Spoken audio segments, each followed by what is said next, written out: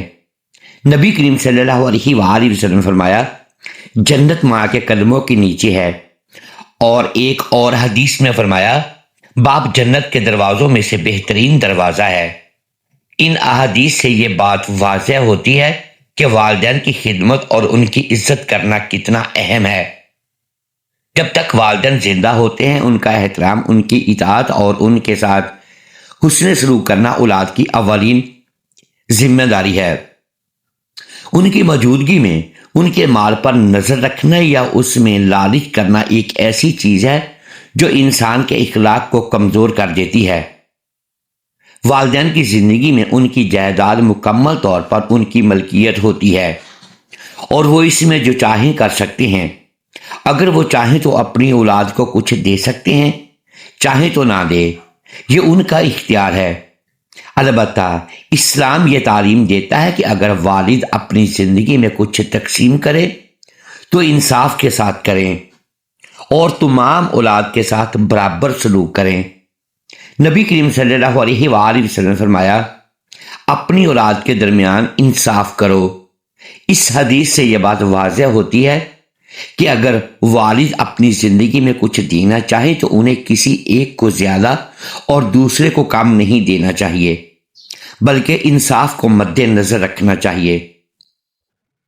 اب یہاں ایک اہم نقطہ سمجھنے کی ضرورت ہے کہ والدین کی زندگی میں اولاد کا رویہ کیسا ہونا چاہیے۔ اولاد کا چاہیے کہ وہ اپنے والدین کے مال کو اپنی ملکیت نہ سمجھے، بلکہ اسے والدین کی امانت سمجھے، کیونکہ حقیقت یہی ہے کہ جب تک والد زندہ ہیں جائیداد انہی کی ہے اور اولاد کا اس میں کوئی لازمی حصہ نہیں بنتا۔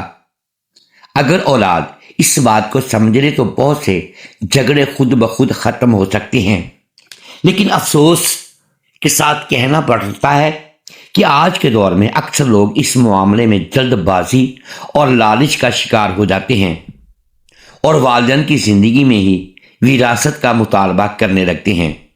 اب بات کرتے ہیں اس اولاد کے بارے میں جو اپنے والدین سے اپنا حصہ مانگتی ہے، یعنی جائیداد یا وراثت میں سے اپنا حق طلب کرتی ہے۔ اسلام اس بارے میں کیا کہتا ہے؟ سب سے پہلے یہ بات ذہن میں رکھنی چاہیے کہ وراثت کا حق صرف اس وقت پیدا ہوتا ہے جب کسی شخص کا انتقال ہو جائے۔ اس سے پہلے وراثت کا کوئی تصور نہیں ہوتا۔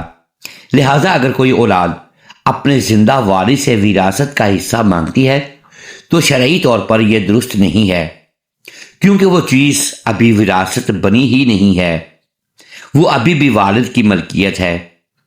البتہ اگر اولاد ادب اور احترام کے ساتھ اپنے والد سے کسی مالی مدد کی درخواست کرے یا کسی ضرورت کے تحت کچھ مانگے تو یہ ایک الگ بات ہے، لیکن اسے وراثت کا حق سمجھ کر مانگنا درست نہیں۔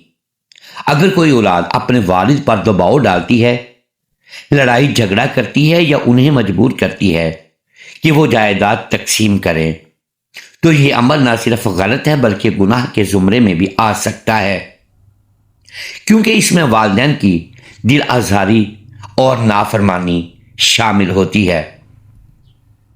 محترم ناظرین، نبی کریم صلی اللہ علیہ وآلہ وسلم نے والدین کے ساتھ حسن سلوک کی بہت تاکید فرمائی ہے۔ ایک حدیث میں آیا ہے کہ ایک شخص نے پوچھا یا رسول اللہ صلی اللہ علیہ وآلہ وسلم، میرے حسن سلوک کا سب سے زیادہ حقدار کون ہے؟ آپ صلی اللہ علیہ وآلہ وسلم نے فرمایا تمہاری ماں۔ اس نے دوبارہ پوچھا پھر کون؟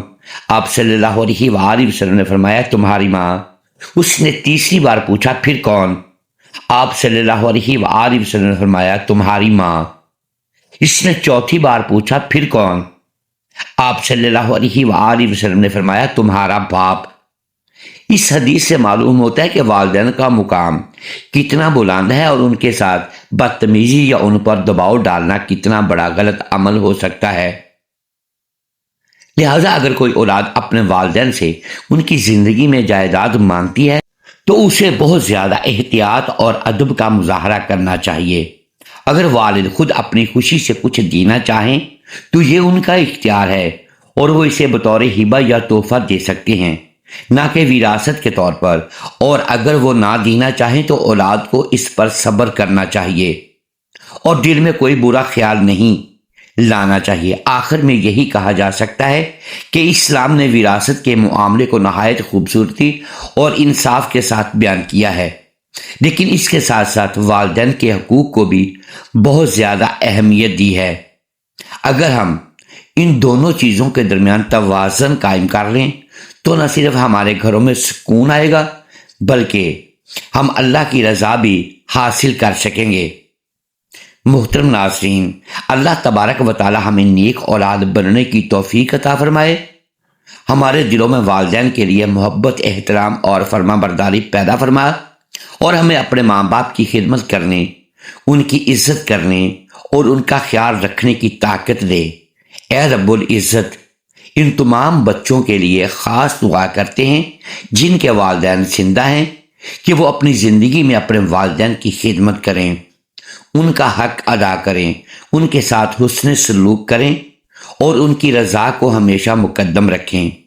اور جن بچوں کے والدین اس دنیا سے رخصت ہو چکے ہیں ان کے لیے رحمت اور مغفرت کی دعا قبول فرما اور ان کے درجات بلند فرما، ان کی یاد میں صدقہ جاریہ قبول فرما تاکہ ان کی روحوں کو سکون اور راحت ملے۔ اے اللہ، ہمیں اور ہماری اولاد کو والدین کی خوشنودی حاصل کرنے کی توفیق عطا فرما اور ہمارے گھروں کو رحمت، سکون اور محبت سے بھر دے۔ پیارے ناظرین، یہ ویڈیو بہت ہی معلوماتی اور اہم ہے اور یہ ہر گھر تک پہنچنی چاہیے، ہر بیٹے اور ہر بیٹی تک، تاکہ ہر شخص کو والدین کے حقوق، وراثت کے اصول اور خدمت اولیاء کی اہمیت کے بارے میں صحیح علم حاصل ہو۔ اس لیے آپ سب سے گزارش ہے کہ اس ویڈیو کو لائک کریں اور دوسروں تک شیئر ضرور کریں تاکہ آپ کی وجہ سے کسی دوسرے کی زندگی میں یہ نیکی پہنچ جائے، آپ کو بہت زیادہ ثواب ملے۔ اس ویڈیو کو دیکھنے اور دوسروں تک پہنچانے سے نہ صرف علم کی روشنی پھیلتی ہے بلکہ اللہ تعالیٰ کی محبت اور اجر بھی حاصل ہوتا ہے۔ اللہ تبارک و تعالیٰ ہم تمام کا حامی و ناصر ہو، آمین۔ محترم ناظرین، امید ہے آج کی یہ ویڈیو آپ کو پسند آئی ہوگی۔ ناظرین گرامی، اگر ہم اس ویڈیو میں الفاظ کی درستگی دانستہ یا دیدہ دانستہ درست نہیں کر پائے تو ہم آپ سے معذرت خواہ ہیں اور اللہ کے حضور معافی کے طلبگار ہیں۔ ناظرین گرامی، ویڈیو کو لائک کیجئے، چینل کو سبسکرائب کیجئے اور بیل آئیکن پریس کر دیں تاکہ ہر نئی آنے والی ویڈیو آپ تک بر وقت پہنچ سکے اور ہماری حوصلہ افزائی ہوتی رہے۔ اگلی ویڈیو تک کے لیے اجازت دیجیے گا، شکریہ، اللہ حافظ۔ پیارے ناظرین، آخر میں پیارے آقا صلی اللہ علیہ وآلہ وسلم کی ذات اقدس پر ایک مرتبہ درود پاک کا نذرانہ ضرور پیش کیجیے گا، شکریہ، اللہ حافظ۔